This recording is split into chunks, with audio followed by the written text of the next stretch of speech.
So stocks finished a week, a month, and a quarter at the low end of all three of those periods. So that's produces some interesting patterns in the short term, as well as some interesting patterns in the long term that can dictate where we expect to be in the next few weeks and where we expect to be over the next few months. Whether or not we actually will begin this widely talked about bear market and how this compares to some of the other bears that we've seen in the past. So obviously it's a hot topic. I've talked about it a lot already. I'll show you some more things here again today. And then again, just how important the close was in terms of being at the lows and what kind of patterns that gives us going forward. So lots of very interesting patterns developing on different charts. Some interesting moves this week in a inflation hedge that we haven't, that we've kind of it's been much maligned, a much maligned inflation hedge. So we'll talk about that. And then we'll also take a look at how the sectors are performing. And then of course our trade idea of the day. So let's go ahead and get started. Today is Friday, September the 30th, 2022. This is the Market Outlook from MarketScholars.com. My name is David Settle. All right, before we get started, I invite you to subscribe to our YouTube channel with that subscribe button down below the video, that icon right there in the bottom right corner of your screen. Hit the thumbs up icon down below the video to like our video. Comment on anything that stood out to you today. Join our website at MarketScholars.com with our link up there in the top right corner of your screen. Follow me on Twitter for more content between the videos from day to day, and join our Market Outlook Facebook group that we've created. All right, if you're watching us on our blog, check out some of these things over here on the right. Come down here, click that heart. Look, we almost got to 100, almost one like away from being at 100. So again, if you like these videos, if you find them worthwhile, just click that. Click this thumbs up icon. You can like it there. Again, that really helps us get our content out to all of our followers on that platform, the more likes it has. Plus, I also want to give a shout out to Mary. Mary, if you come over here underneath the video on YouTube, you can click that thanks there. It's like giving a little bit of a tip. There's different amounts that you can do. You can see different amounts there. That goes a long way too. So again, if you find these videos valuable, liking the video, giving us the super thanks is what they're called there on YouTube, those things kind of go a really long way for us to continue doing this for free, right? For as many people as we can get it out to.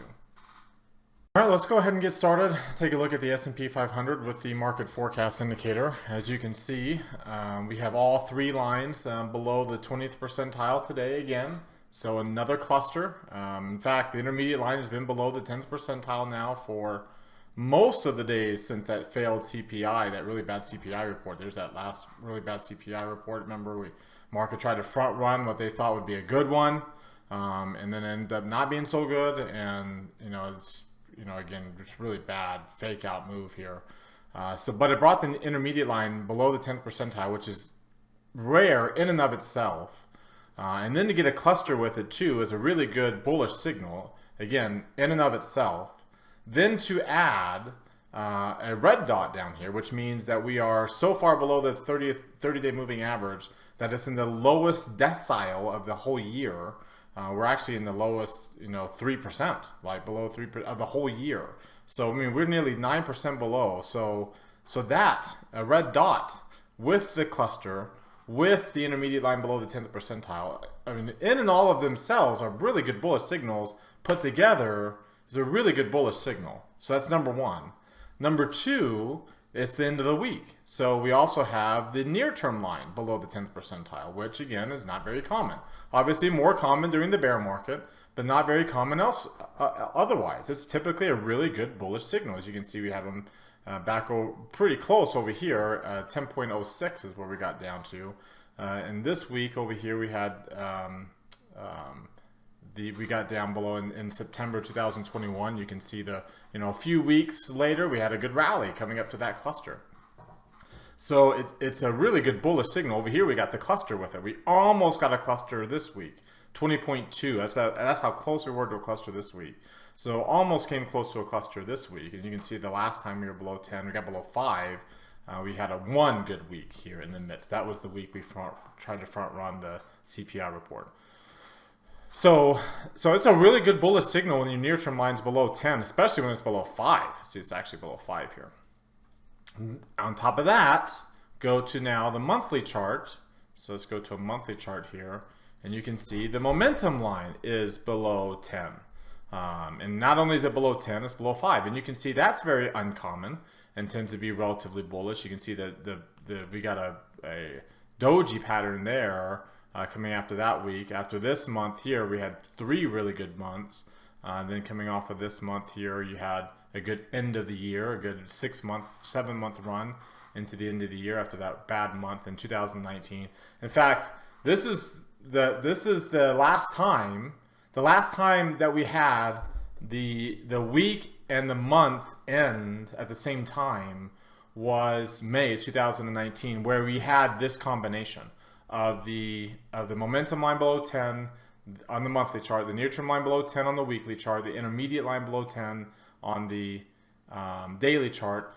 This time, though, if you look back in May of 2019, go back to May of in fact, let's switch the custom chart. Let's go to May 30th, I think, because 31st, I believe, was a Saturday of 2019, and then we'll go June or May 31st of 2018.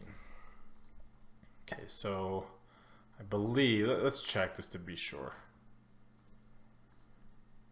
Okay, no, so May 31st was a Friday, and I think June 1st was, yep, May 31st was a Friday. Okay, so May 31st was a Friday here. Last day of the month, last day of the week, all at the same time. So we'll come back here. So again, you got a cluster. We were pretty decently far below. I mean, relatively speaking, aside from this crazy 2018, you probably would have had a red dot. The reason why we don't have a red dot, we're in the 40th percentile, is because that crazy move right there, that was obviously an anomalous type move. So otherwise, I mean, we were pretty deep below the moving average. If you look outside of that, you know, the only other time we were further below was right there. So, but we also had a cluster with the intermediate line below 10 and the weekly below 10 too, and the monthly below 10. So if I go to, you know, again the same, go out to the 5-year chart, so it'd be 2014, and go to a weekly chart. So there's the end of that week, near-term line below 10, right? Momentum line down pretty significantly, and then go out to the 10-year mark. 09, and then go to monthly, and you can see we were momentum line below 10. So again, that's the last time we had this combination, and you can see now going back that amount of time, May 2019 was right there. Again, like I said, that sparked a 1, 2, 3, 4, 5, 6, 7, and pretty decent run going into the end of 2019. 7-month run. Really good moves. Okay, so I don't believe we're going to spark a 7-month, however many months. I don't think this sparks a 3-month run to the end of the year where we have really good returns. I don't think that's the case. But I do think, because back in May we were bullish, we were on a strong bullish trend, and we are obviously not on a strong bullish trend anymore. In fact, we finished this month with another bull tag. So I've told you before that bull tags are either one of two things. They either start really good bullish moves like this one did in COVID, and we start really good bullish moves, or it's the start of bear markets like we had in, so there's 2015-16. So those are the last two bull tags that started really good bull moves. Here's the bull tag that started the bear market in 2008. So it's either going to be one or the other, and more than likely, again, considering you can see these two, we weren't below 2.5% there. We weren't below, we were just a smidgen below there. But again, we were look at that long lower shadow and the COVID and very anomaly.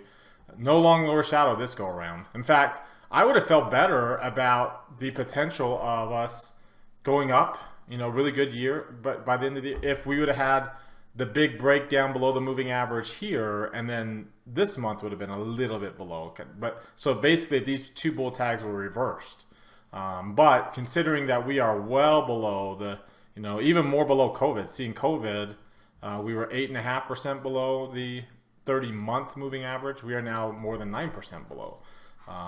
Going into, this bear market, when we were starting over there, we were 9% below, or 8.69% below. So needless to say, like, you know, we are more bearish now on a long-term basis. In fact, this was brought up today in the Q&A session, that we have an long upper shadow. And the last time we had a long upper shadow like this was 2008. That was also the last time, kind of an inverted hammer. That was also the last time that we had a 3-quarter in a row decline. 3 quarters in a row. So we are 3 quarters in a row again. So that one eventually led to 6 quarters in a row. If you go out to the longest time frame that we got in 2000 here, this 3-quarter in a row decline led to 9 down quarters out of 12. So we had 3 quarters in between that were positive, but 9 quarters out of 12 we were down.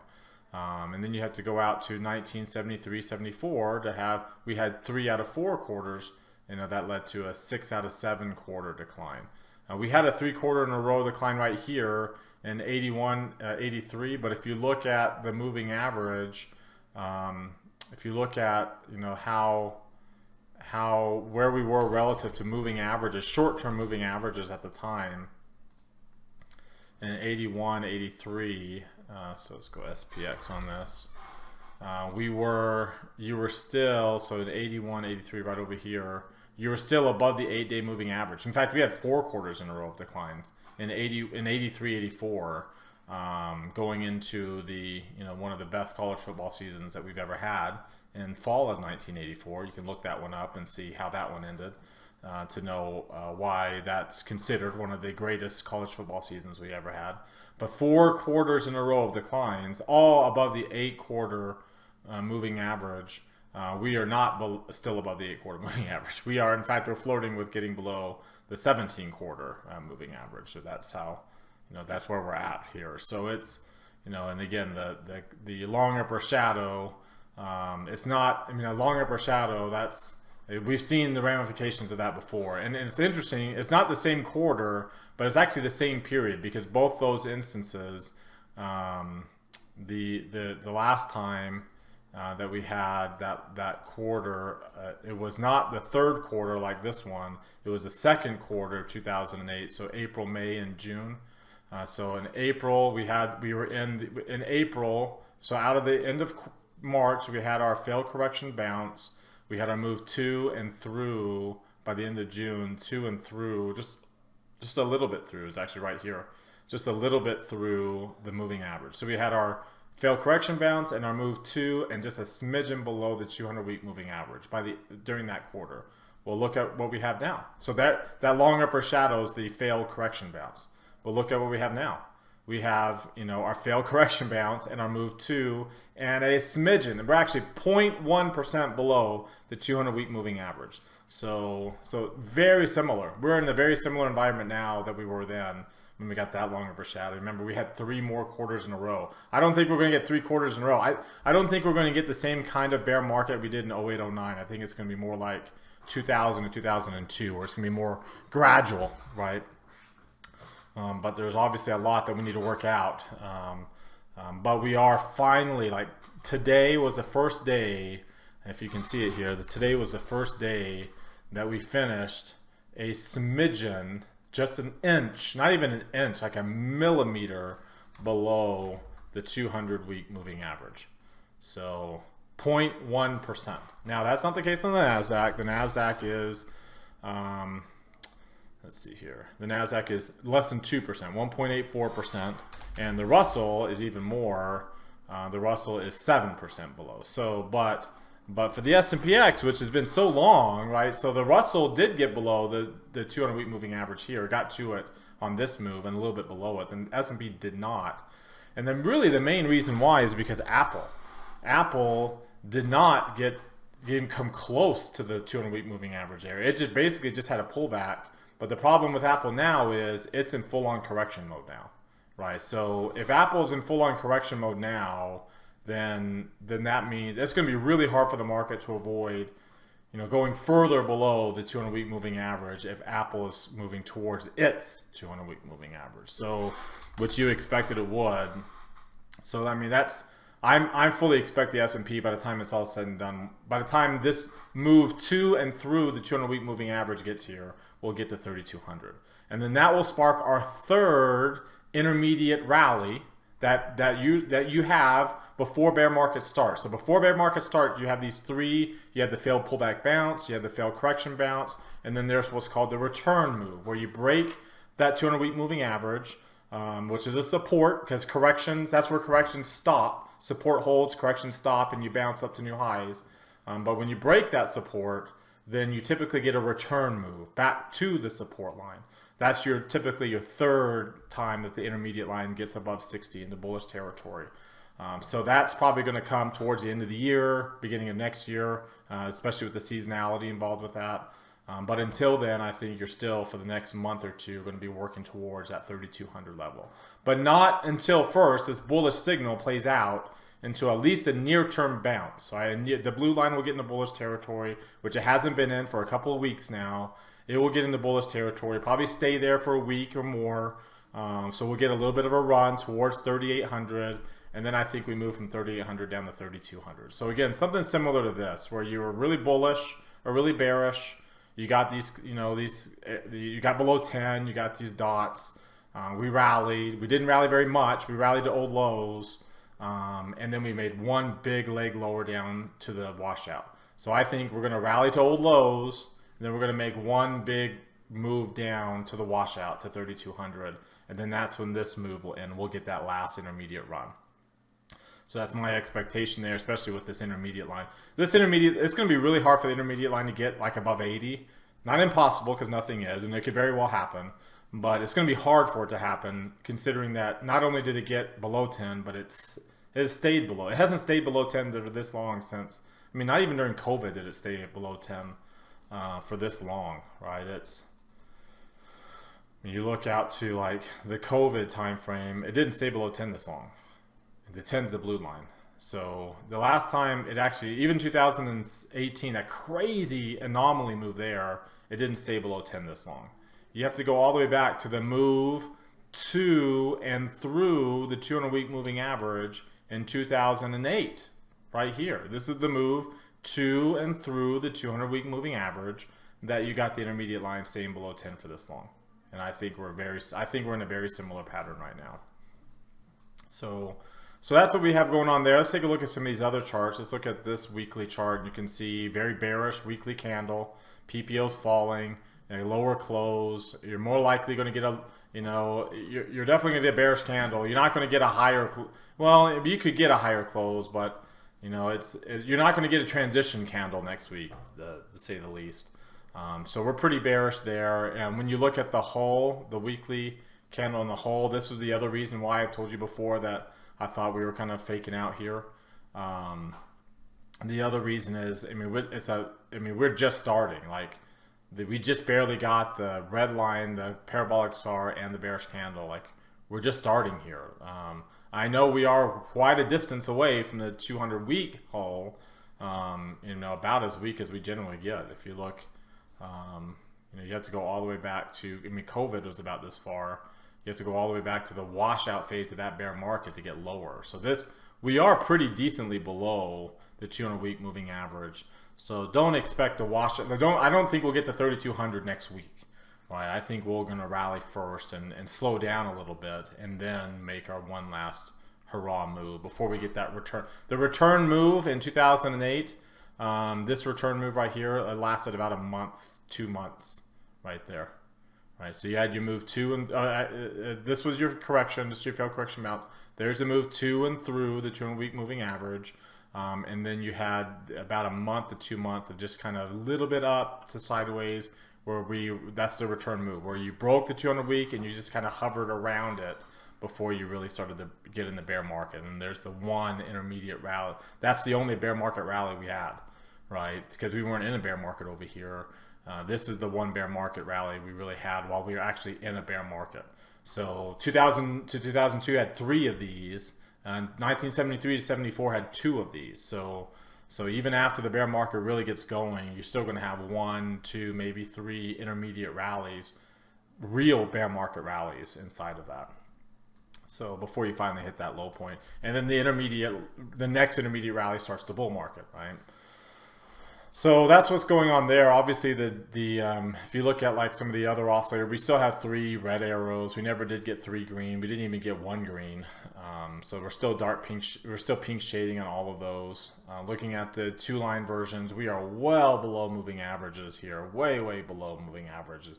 Which and a big jump in volume today. Again, very significant and very much a sign of like short-term kind of oversold conditions. You look at the DMI and the ADX. The ADX is above 30 now. So it's a strong bearish move. So it's not going to end just like that, right? When it gets like above 30, like when it got above 30 over here, you still had one leg lower, even though you had a little bounce to the upside. I also mentioned too, I forgot to mention this, the 30 cross below the 50 simple moving averages. You typically get a rally after that. So I think that rally is now forthcoming the next couple of weeks. So stay tuned for that. The RSI made us another little dip below 30, a little tiny divergence right there. Same thing with the CCI. So again, another sign that Friday's move is probably a little too bearish. So expect that we'll correct that. Strong bearish trend. We're not going to, we're well below the cloud. We're not going to be bullish anytime soon. So we're not going to be bullish anytime. Any rally we get, as many times they bring Tom Lee on, any rally we get will not be the Tom Lee rally, right? It will just be, just like every other time we've rallied. And we've had some pretty good moves. Look, since the beginning of the year, as bearish as we've been this year, there are a lot of green bars up here. And there's a lot of 2% green bars up here. And there's a couple 3% green bars. As bearish as we've been all year long, there's been a lot of green bars here. So again, we're going to get more green bars, while we're in a bear market. If we, again, that's still an if we start the bear market. So we're going to get some green bars in the next couple of weeks. It will not, I know they pretty much will bring him on. They'll bring anybody on that's got a bull case for the markets. Anytime we're probably above 1%. For gains. So just take it for what it is, right? The trend hasn't, until we see more signs that the trend has changed, the trend has not changed. Like, we might be a little oversold in the 1-year basis. We might be a little oversold in the 5-year basis. But when you go out to like long term, we're nowhere near we're not even to the linear regression, which is the mean, right? Like we're still pretty bullish. Actually, when you look at it on a 20-year basis, we're still way bullish, more bullish than that just kind of goes to show just how insanely bullish we were at the beginning of the year. That we were so bullish at the beginning of the year that just getting down to normal levels has people thinking that we were in a bear market. Think about that for a second. We were so bullish at the beginning of the year that just getting down to normal levels at 357 on a long-term basis, a little bit above normal, just getting down to normal levels has people thinking that we're in a bear market, right? That's the kind of market we've been in last year going into the beginning of this year. And obviously that needs to be, that's not healthy. So it needs to be corrected. And so far we're correcting that, right? This is just a correction. Getting below this line, that's a different story, right? Getting below, as you can see too, as I showed you with that, like when you look at the stochastics, when you look at that, the long term, so go all the way back to 1958 and you look at that quarterly basis on this, on SPX, you can see where the bear markets are, right? Like you can see bear market, bear market, bear market, bear market, and 69.70. Quasi bear market because you got down to 48 there, so at least you got below 50. So quasi bear market in 81, 82. You got below 60 in 1987, but not really. Look at COVID, didn't even touch it, right? COVID didn't even touch this. So now the stochastic is at 78, right? That is as low as it got because of COVID, was 78. So looking at this chart, if you think that's a bear market, looking at this chart, so here we are, right where my cursor is, way up here in the top right corner. If you think this is a bear market compared to what we saw here, and some of these others, then again, that's how bullish we are at the beginning of the year, because it makes people think that this dip right here is a bear market. All right, let's look at the VIX. Let's take a look at the VIX here. So when you take a look at the VIX, hey, it closed. This is, if you go to the weekly chart, you know, we actually did close. I don't know why on the weekly it's not showing at 100%. Maybe if my chart wasn't updated. Yeah, so there we are on the daily. We didn't quite get above 100%. So that might have been after the market closed. That VIX might have gone up a little bit more at the end. But we didn't quite finish at 100%. So we've had 3 days this week where we actually did close above 100%. We still haven't closed above 105, and we still have this really bearish pattern where we open above 105 and close below 100.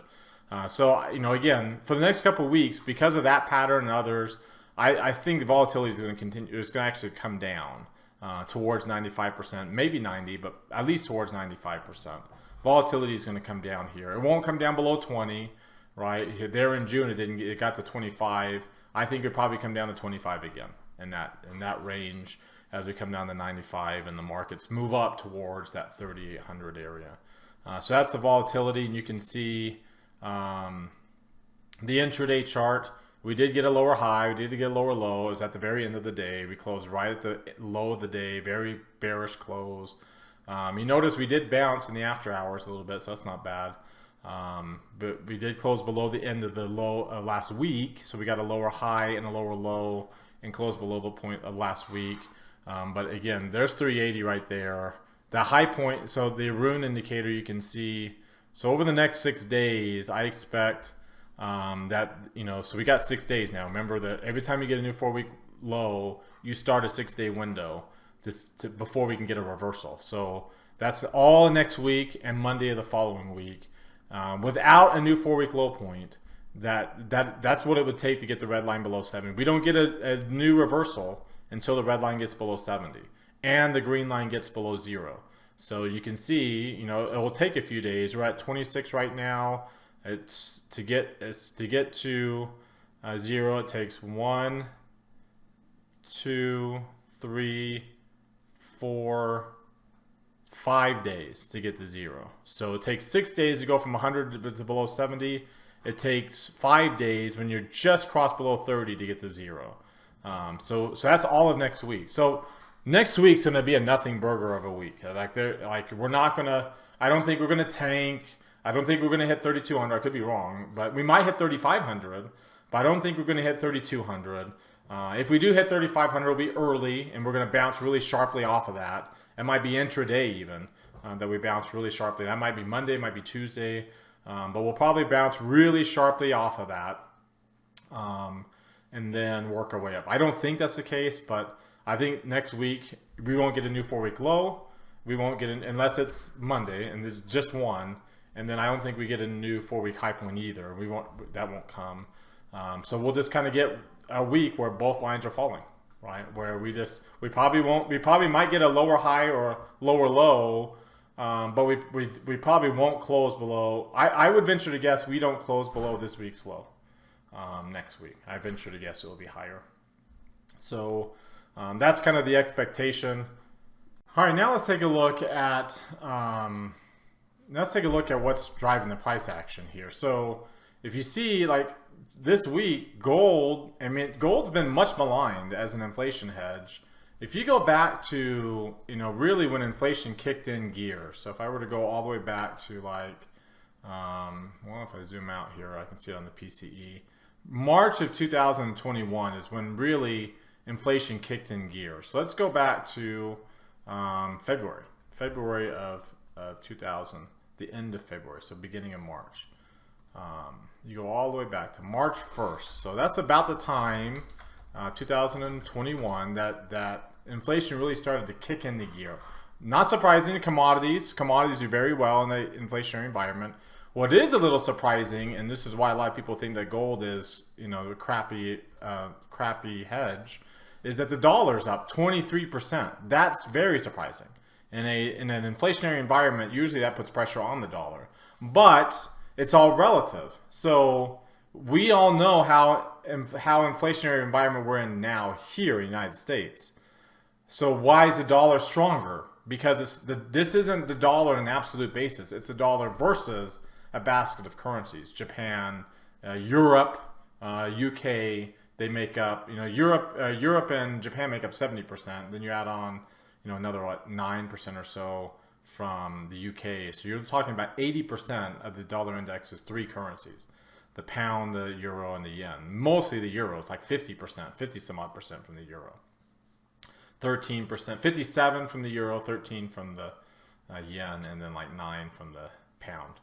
So when you look at like how gold has performed relative to equities, especially the Qs and especially IWM since that time frame, because IWM is more, remember the Qs and the SPY are very influenced by these mega cap names, which then themselves have been safe haven trades. Apple, Microsoft, all those names, right? They've been safe havens during a lot of this volatility until this year, really. Remember, Apple's just starting to correct at the time where the S&P is touching its 200-week moving average. So they've been safe havens until now.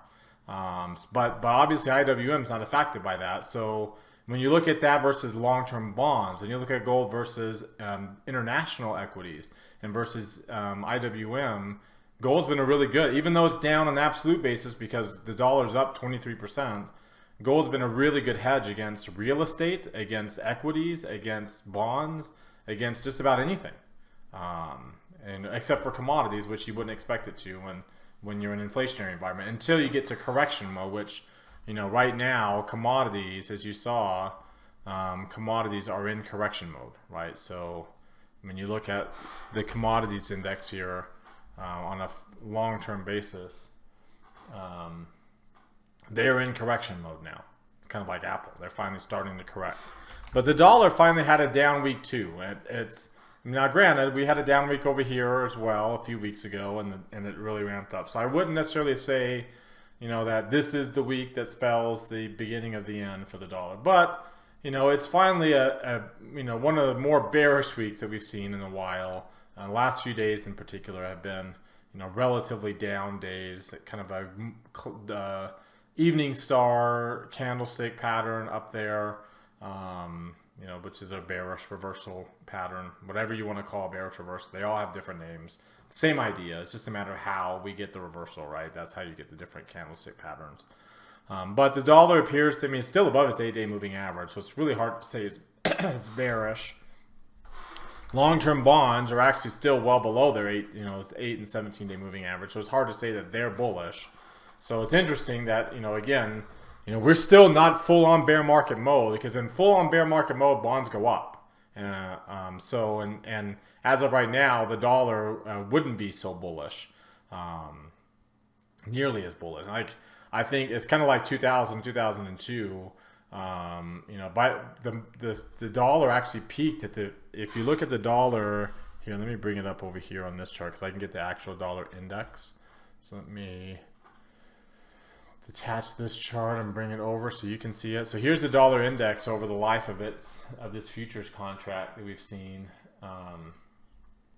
So in 2000, you can see the dollar actually peaked here in 2000 when the stock market peaked.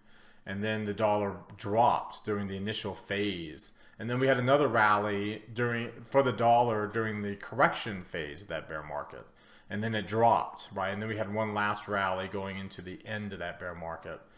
And then you can see what happened from 2000. The washout. So here's the washout phase of the bear market was right here. So when things really hit the fan, that really strong dollar dropped like a rock. So at some point in time, the dollar's going to drop like a rock again. But like then, it's going to drop like a rock when things really start to kick in gear for the bear market, when it actually begins. So it's been really bullish during these initial phases, during the pullback phase, during the correction phase. It's been really bullish, even more bullish, than it was here. But it's kind of caught up. Earlier this week, we actually were above the 2 standard deviation moving average above this chart, which goes back more than 20 years. This linear regression. That's a really high level. Currencies don't do that, right? Currencies are so cyclical. Because it's always one versus another that when one gets really overbought or oversold, it generates interest in either direction, more so than stocks do, because stocks can just trend forever in one to the upside. ups and downs, but still trend forever, and currencies don't do that. So this, I mean, eventually the dollar is going to come down and back into this area, because like it did over here. But it won't start that decline, the biggest part of the decline, where it really breaks this trend, until we are in this bear market. And that will be another sign that we are actually in bear market mode. So that's what we're seeing right now across these different asset classes. Let's take a look at the sector moves this week and see how they performed. So let's go to the sector. Remember, the sector 12 grid, everything's bearish in the bear, and when you're in a bear market, dark pink shading and red lines all across the board. Nothing is safe now, not even energy.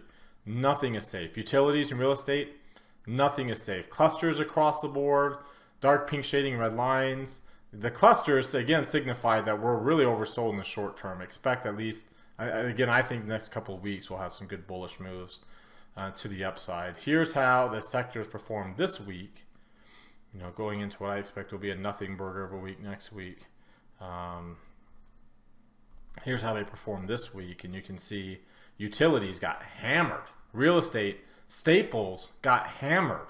But so did technology, which again goes to show, Apple has been considered a safety trade for so long. I don't think it's considered a safety trade anymore. So interestingly enough, on this down week that we were down almost 3%, closing at the low of the week, it was your safety trades that got hammered the most, along with Apple, right? Along with Apple there. Whereas materials and energy, the weakness in the dollar is going to help lift those areas for a little bit of time. You'll get a little bit of a move in commodities, but in your other cyclical areas, we had a really down week here in we had a really down week in this chart.